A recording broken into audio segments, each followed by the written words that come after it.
All right. Hi, everybody. This is live on YouTube, so who knows where this goes. Jim Rich here, along with Don Mitchell, Pierre Noujaim. Your Minnesota Vikings, just a ho-hum season opener. Nothing really excited to think about. Nothing to panic about. If you could have taken a snapshot of every Viking fan at halftime versus where they are right now, I think a lot of people would like to change their opinions because it was gloom and doom after that first half, Don, as the Vikings looked nothing like the Minnesota Vikings we've seen under Kevin O'Connell. No, everyone wants to talk about J.J. McCarthy, but the defense couldn't tackle, so we're thinking even the defense couldn't do it. The O-line was kind of porous, and then J.J., until he threw that pick six, which I think that's when he left his body, and he got angry, and things turned around. But that first, we're just thinking, oh, Tom Brady was right. This is going to be a long season for a rookie quarterback. But, that fourth quarter, man. That's crazy. Tale of two halves, in my opinion, really. And you know me. You know I'm the most boring football viewer of all time because all I do is watch the line of scrimmage. Because that, to me, still to this very day, is where the game is won and lost. Tale of two halves in that regard, where in the first half, I thought Chicago's offensive line looked fantastic for the most part. Every bit of what they did to revamp that offensive line, especially on the interior, I thought it was money well spent there by Ryan Poles to get this team to try to get to another level.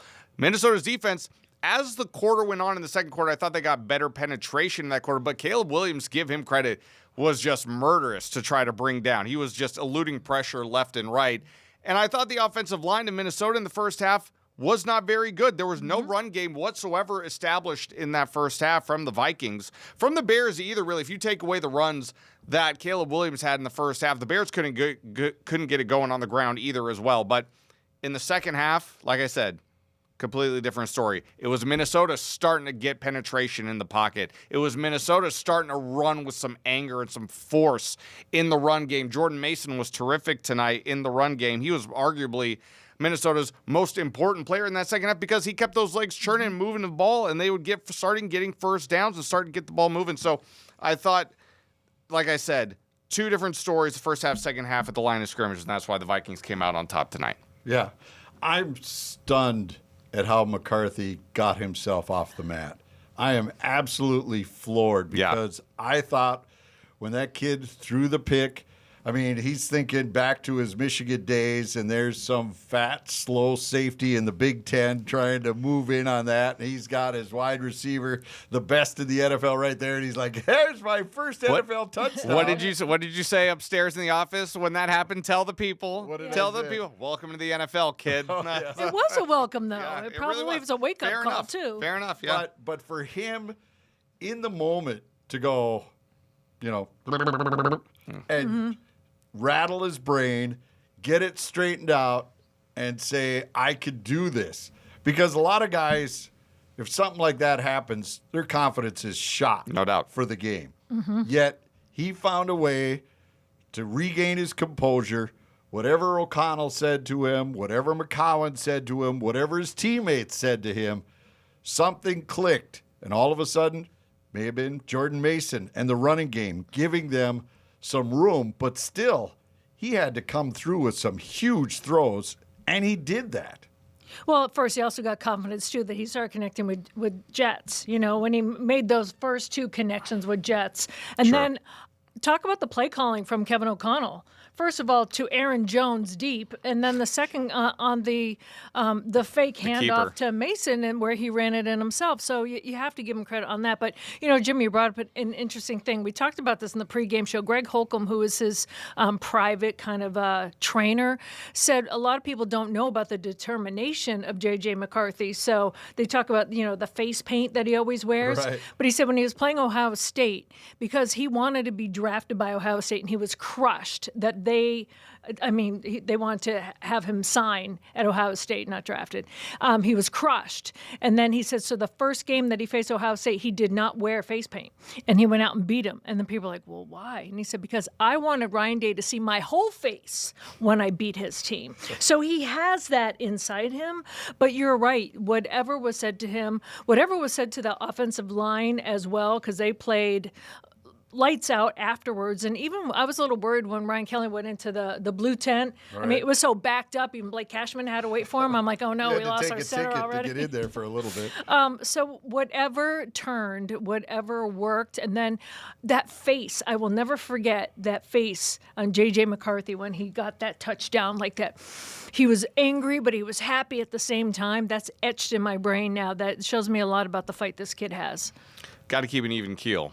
And for a young quarterback making his first NFL start, it is certainly impressive to see a young man keep an even mindset the way things are going. Because with that, let's be honest, that throw to J.J. McCarthy to Justin Jefferson that resulted in a pick six, it's a poor decision. I mean, you're coming almost across half field trying to make that throw to the sideline, and that looked like it was going to be pretty much the nail in the coffin for McCarthy and the rest of the offense at that moment in time.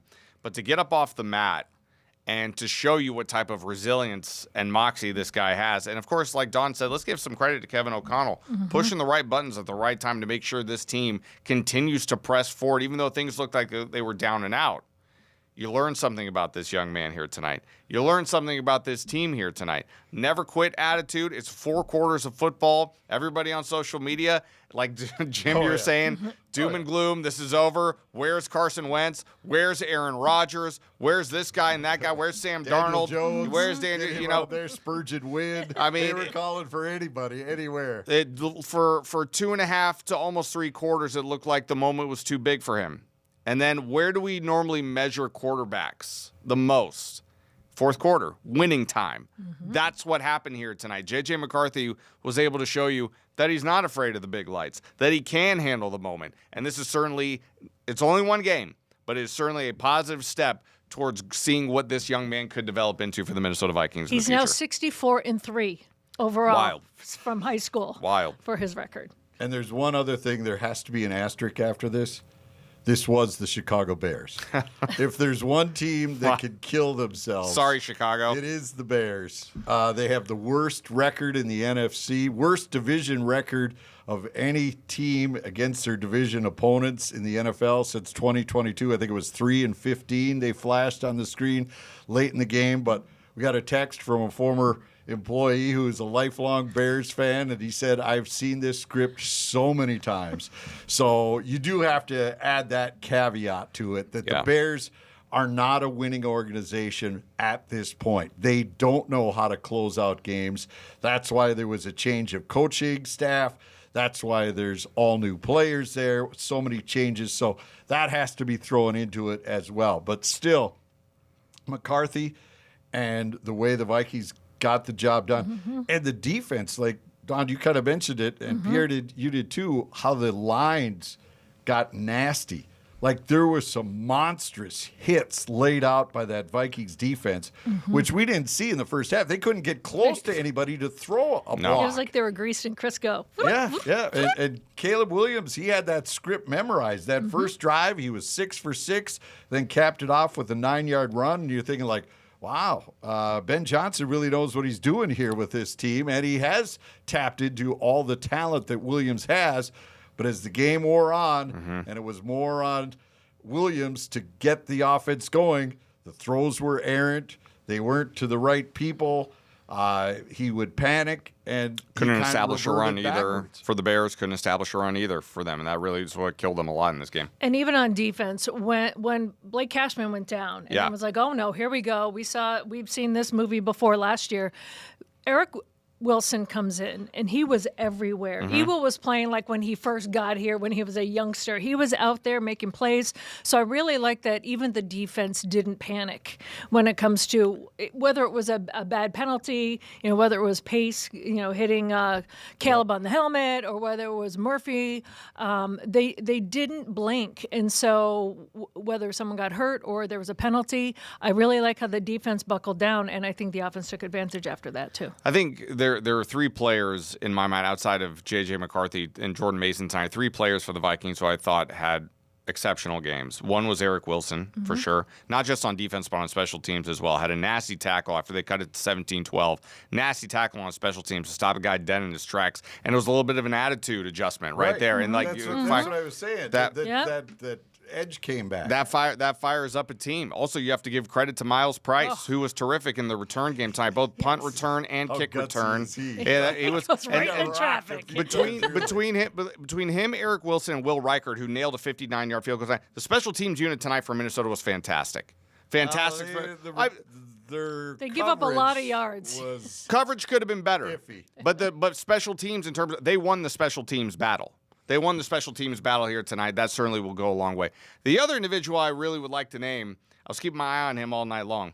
Donovan Jackson, your first-round draft pick, starting at left guard. There were several times when he was left one-on-one in pass protection, and he held up his own more than what I thought he would. He was terrific tonight, one-on-one. The line was At first, he fine. wasn't. Well, Donovan Jackson was just fine. The line collectively as a whole tonight in that first half was not great. But Donovan Jackson, I thought, when he was left on an island by himself, I thought he held his own very, very well. And like you said, Jim, war of attrition, as the game continues to go on, the line would just get better and better on both sides of the ball. And where is Kwesi Adolfo-Mensah's all the money was spent in the offseason? On your offensive line, on your defensive line. That's what they wanted to get tougher. They wanted to get bigger. Javon Hargrave, Jonathan Allen, Will Fries, Ryan Kelly. Those were the names in the trenches on both sides of the ball where they focused in the offseason. Javon Hargrave finally got through with a penetrative sack here tonight in the fourth quarter. That was big.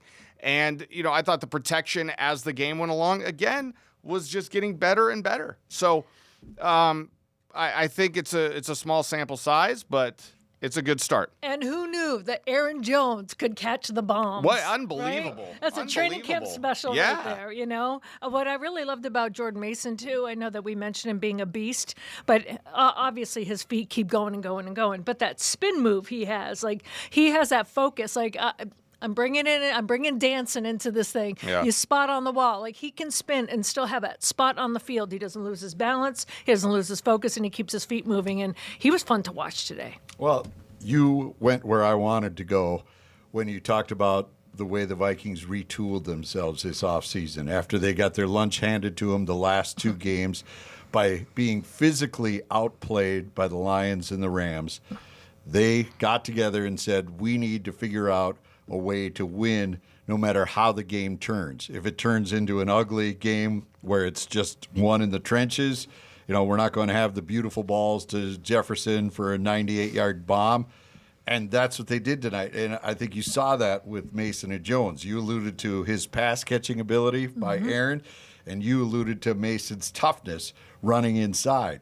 And I think that was really the focal point for this Vikings offense. When they got those two guys going, all of a sudden the rest came available because Justin Jefferson ended up with only 4 catches on the night on 7 targets. And he was tied for passing yards. He had 44. Aaron Jones had 44. And so you look at what those two in the backfield did, and that's what you saw at training camp when you're out there a lot, the Aaron Jones stuff. And they're saying don't say anything because this is stuff we're up to here, so you kind of keep that to yourself. But you can see how they're rethinking the worm here. And eventually you can see that this offense will open it up. But I think they wanted to walk tonight before they ran. And maybe that's why the first half was so sloppy, because they were trying to be in control and not put it on McCarthy, and then it just mushroom cloud for them in that first half. And let me put this out there. I love Justin Jefferson, but he should have had those 2 balls. One was super low, but I still think he should have had that one. But definitely that other one, it was high, but it was right in his hands.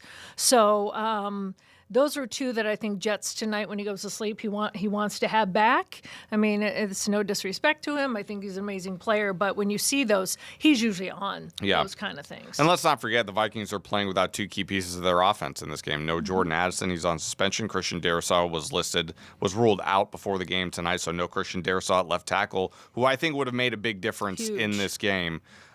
So Minnesota playing without 2 key pieces on offense. I think that's what caused the problems in the first half. Yeah, I would think so. School was still learning. Justin School. His school's getting schooled. Justin School, I think, was having a hard time. I think Kevin O'Connell realized that, sent an extra tight end. You didn't have a running back in there to try to chip, to try to help your left tackle out a little bit, your backup left tackle. So I think when Christian Darrisaw comes back, I think that will make a big difference, not only in this line, but in this offense as a whole.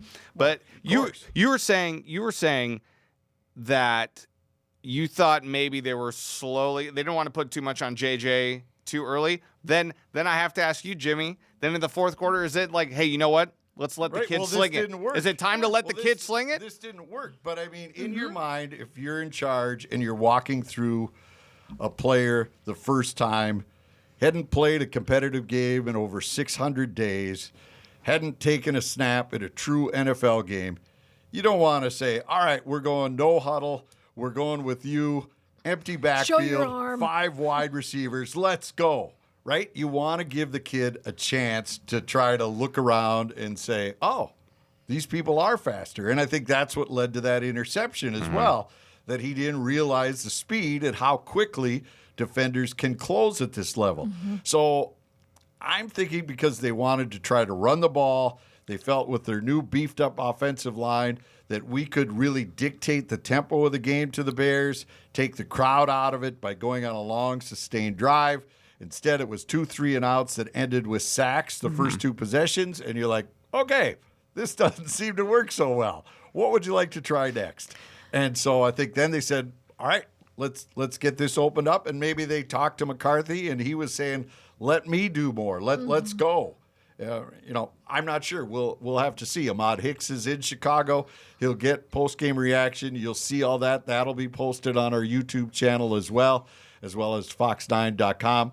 But let us know in the comments. You guys roasted us well a year ago as we're sitting up here pontificating on the purple. So please be kind to the others, but I could take the heat if you'd like to dish it. No, we don't need the kindness. I can't express enough, though, how much something changed in J.J. McCarthy still after that pick six. I wrote down the stats. After his pick six, he was 8 of 11 for 95 yards, 2 touchdowns, and ran in for 1.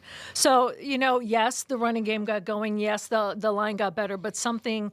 I think, he probably said in his head, all right, well, then that's done. I've survived that. I've thrown my first pick six. NFL touchdown. Yep. That was sweet. So something turned around that way, too. So it's just really good to see. It's nice to see the tale of two halves in a way that it ends so perfectly for this young rookie that finally gets it. He's not a rookie. He's a second year, I know, but his first game, finally getting his glory, so to speak. They started the game 0 of 8 on third down, too. They finished it 3 of 4, which proved pivotal in that fourth quarter. And I looked down at the final box score, and I'm thinking to myself, how in the world did the Vikings end up rushing for 120 yards tonight? That seemed impossible. But it's no coincidence that the offense really started to go and get going once the run game finally got established. And that's your best friend for a young quarterback right there, is having a consistent run game. Credit to Jordan Mason. And you know what? Don touched on it a second ago, too. Credit to Aaron Jones, too, who didn't really have it going tonight between the tackles, running the football at all. Keep your head in the game the way Aaron Jones keeps your head in the game and then makes a big play in the passing game. Credit to Aaron Jones. When things aren't going your way, when you're used to having things go your way in the running game, you keep your mind right. You stay available mentally for a big play, and guess what? A big play just dropped right in your lap, literally and physically. And he also drew the pass interference, too. That as well. He had 2 big plays. No doubt about it. A little bit of props to Adam Thielen, who, at first, I think that... Dropped. He didn't. That was a great defensive play. But we know that he's only going to be used sparingly. We knew that he was playing, though, but, he ends up getting that 2-point conversion. He made another reception before that. So to kind of step in and be stable and be a guy that JJ can rely on, too, in those crucial moments where you needed those 2 points.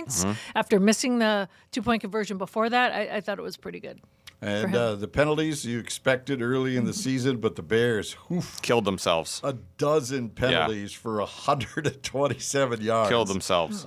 That's quite a substantial amount to overcome and come away with a victory. And that was, as much as I was praising the Bears offensive line in the first half, that's kind of where the downfall was for them, was on the offensive line. I believe it was 5 false start penalties on them tonight.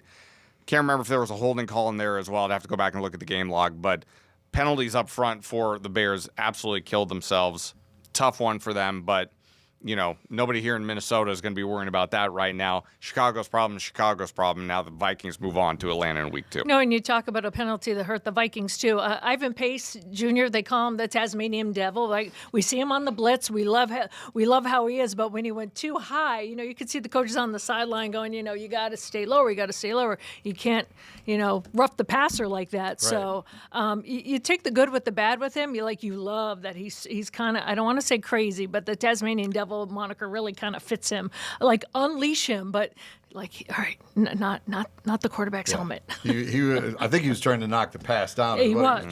And he got too much. Led to a touchdown for the Bears there. Right, and that's how the Bears made it interesting down the stretch. And, another thing with the Vikings offense was in the first half, very sluggish. Right? They also, to say the least, delay a game. Well, I meant getting the plays in and getting them cleanly snapped. We saw the play clock down to 0 or 1 on numerous. They took a delay. Then there was another one where McCarthy thought they should have reset the clock. The officials didn't agree with him. So that was all part of the process for him to get himself straightened out. But pretty stunning, to say the least. The Vikings come away. They learn a lot. Right? McCarthy learned a ton here tonight, but it doesn't have to learn it in a loss. No. And I think that is critical, because you start looking at big picture, and we all know how tough this Viking schedule is. Top 5 toughest in the NFL. This is one you had to win. If you're looking at this team being a playoff caliber team, this is one that when you looked at the whole season, even the coaching staffs, they'll say, well, it's on to next week. That's all we're looking at is Atlanta. But the fans go down the list and say, well, this one you're going to have a really tough time winning. This is one that they needed to win if they wanted to be a playoff team, because after the bye, after they get back from London, it gets extremely difficult. So this is one here early in the season that they needed to get in the win column. I think certainly at this point, too, Vikings fans are probably saying to themselves, well, if we can win looking this bad, how are we going to look when we're actually playing and clicking on all cylinders? How good are we going to look when we're actually playing our best football? So if we can still win on the road, even though the Bears, like Jimmy was saying, he hates Chicago and he hates all you Bears fans out there. So just But so the Vikings now have won 6 straight at Soldier Field. That is a franchise record for the Minnesota Vikings. So how many by 3 monsters points, of the midways do not exist right now. How many by 3 points? That's got to be a record. Another too, one-score game, though, under Kevin O'Connell, for sure. Crazy. I mean, that they're able to win. But again, to the point, you didn't play very good football for definitely 2, if not 2.5 quarters tonight, and you were still able to win the game on the road. To me is that says a lot. It's also the first game that they've all played together in terms of a full game. If you think about it, I know they were saying on the broadcast a lot about how much Kevin O'Connell did not play people in the preseason versus Ben Johnson, who did play his starters in the preseason, and they were kind of making the argument, well, that's why the Bears are winning right now. I'm like, that's not why the Bears are winning right now. Everyone's it's bad football pretty much the first 2 weeks of the season all around the league, if you really think about it. But I really liked like you said, the second half when the guys in the trenches, things started clicking together, when we're seeing a full game played by everybody and what can be. Yeah. And then I'm excited to see, I think everybody's excited to see what this team will look like when it's playing its best football. And, again, it's not even so, it's winning on the road in a primetime game with not a rookie, but essentially a rookie quarterback. His debut. Playing the way that you did tonight and still coming home with a win. I mean, credit to Kevin O'Connell and his staff. These guys just always seem to find a way to press the right buttons. When it comes to playoff time, that'll be a different story, and that's something that the chapter still needs to be written on this coaching staff and this organization. But again, I'm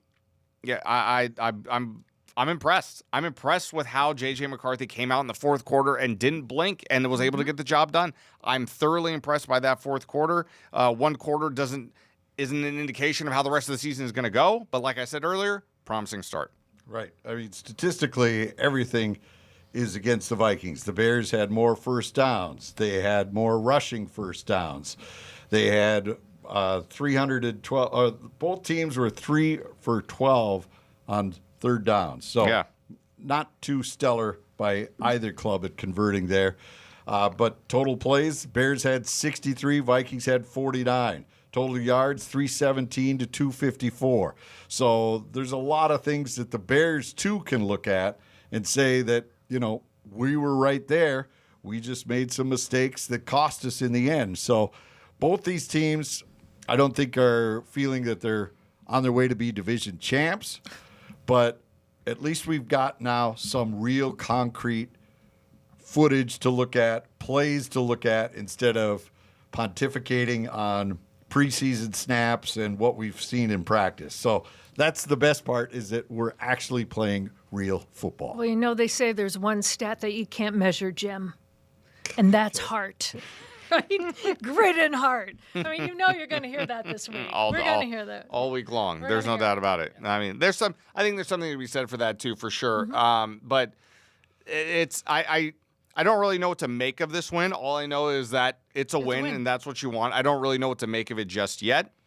And I agree with Don in the sense that the first week now, with 3 preseason games as opposed to 4, it does feel a little bit in the last couple of years since they've changed that week 1 almost feels by proxy another preseason game, if you will. Not to the extent of a bunch of no-name guys that you don't know are going to go out on the field and trying to win a job. It's rhythm, timing, execution. These things are not all up to par. If you're talking probably to every head coach in the league, It's not up to snuff with how they want to be, but they'll all tell you it's week 1. We got a long way to go to correct these mistakes and get into our rhythm. That's not what you typically see in week 1 over the last couple of years with 3 preseason games as opposed to 4. But I think that the Vikings, and like I said, I have a lot of faith in this coaching staff, and I think that this team only has its best football ahead of them. Well, and it's also, in addition to it just being 3 and not 4, it's also the mentality that they're shifting to. We're getting most of our work done in joint practices as opposed to these 3 games, So it's this whole mentality that has shifted, that has kind of created this, I feel like. People always ask, well, how do you think they're going to do? I'm like, I'll talk to you week 3. You just don't know. Yep. So. Well, and penalties is a perfect indication of that. 20 total penalties in tonight's game. And that's a good indicator that timing, rhythm, flow, still got to work on that a little bit as we enter week 2. All right, here's one last note for you to go to bed and smile just a bit. From Jordan Schultz, he says that J.J. McCarthy is the first player in NFL history to account for 3 touchdowns in the fourth quarter of his NFL debut. How do you like that, Vikings fans? How do you like that? Record-setting performance from your quarterback. What more do you need? I mean, it's the thing of beauty. Well, we go on to week 2. And come back from a 10-point deficit. Yeah, absolutely. And we go on to week 2. Atlanta's coming to town. They're the team that probably felt like they probably let one slip away against Tampa in week 1. So they'll be coming to if you're sitting at 0-1, nobody wants to start 0-2. I know it's 17 instead of 16 now, so maybe the rope is a little looser at this point. The 0-2 streak of not making the playoffs, but Atlanta's going to be coming in here on Sunday night looking to try to even their record at 1-1 because they want to be desperate and not fall too far behind in the NFC South, even though the NFC South has not exactly been the most challenging division over the years, no disrespect, but you meant the disrespect. Well, no disrespect to Carolina out there, all you Carolina Panthers fans. Jim's insulting the Bears fans. No, nobody cares about the Dolphins. Nobody cares about that. Why would you bring that up? That's completely random on a Vikings podcast. Why would you do that, Jim? Because that's we don't pretty like terrible. To see you cry. Anyway, in terms of what are we looking forward to week 2 with Kirk Cousins and the Falcons coming in to U.S. Bank Stadium in week 2? I got to digest this first. Do you? I got to digest this first. It's more nighttime football. We don't have the history of J.J. McCarthy in primetime games. Remember Kirk Cousins always had that? Thankfully he won tonight. He's 1-0. He's perfect in primetime, nighttime games. Back-to-back primetime, nighttime games for J.J. McCarthy. Yeah, to start this career. I think we have to see who's left standing after this. There's some injuries that will have to be addressed this week for the Vikings, especially Cashman. Yep. That did not look good, the hamstring there.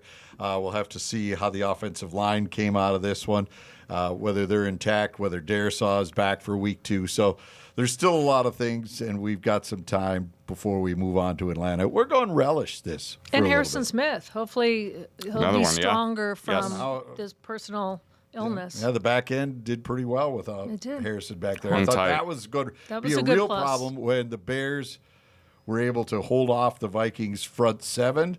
I thought this really could be problematic if Williams has time. But then they were able to figure out a way to get home, start harassing him, chasing him out. And so they get the win here, 27-24. We're going to wrap it up here. I'm sure your comments are lit. We'll be reading those. Lit. And join us. Did your grandkids tell you that? Wow. Yeah. No, I got something's lit. Look at this big 9 back here. Is that cool? No, that'd be lit, wouldn't it? It is lit because pretty lit. It's on right now. Pretty lit, Jim. Yeah. All right. So Pierre, tell us where we could follow you and where people could find this podcast. They just stumbled across this. Isn't this normally Ahmad's job? Because I know. Well, he he's knows. not Yeah. here. Oh, that's true. He's in Chicago. Oh, you can get us anywhere you find your podcast. So this is the Vikings Now podcast. You can find it Apple, iTunes, anywhere. Also, Spotify, absolutely. And you can check us out and where you're watching us right now on the Fox 9 YouTube page. All right. And what's your X You handle? can find me on X at the Nouj Fox 9, Nouj. Don? I am Dawn AT, Dawn at Fox 9. There you go. All right, that'll do it for us. Vikings win 27-24. Celebrate. Might as well. J.J. McCarthy has to be as he goes back home and walks out a winner. For Don Mitchell, Pierre Noujaim, I'm Jim Rich. Thanks so much for joining us, and we'll see you after every Vikings game this year on the Vikings Now podcast. Thank you for listening, watching, and, of course, we love your comments.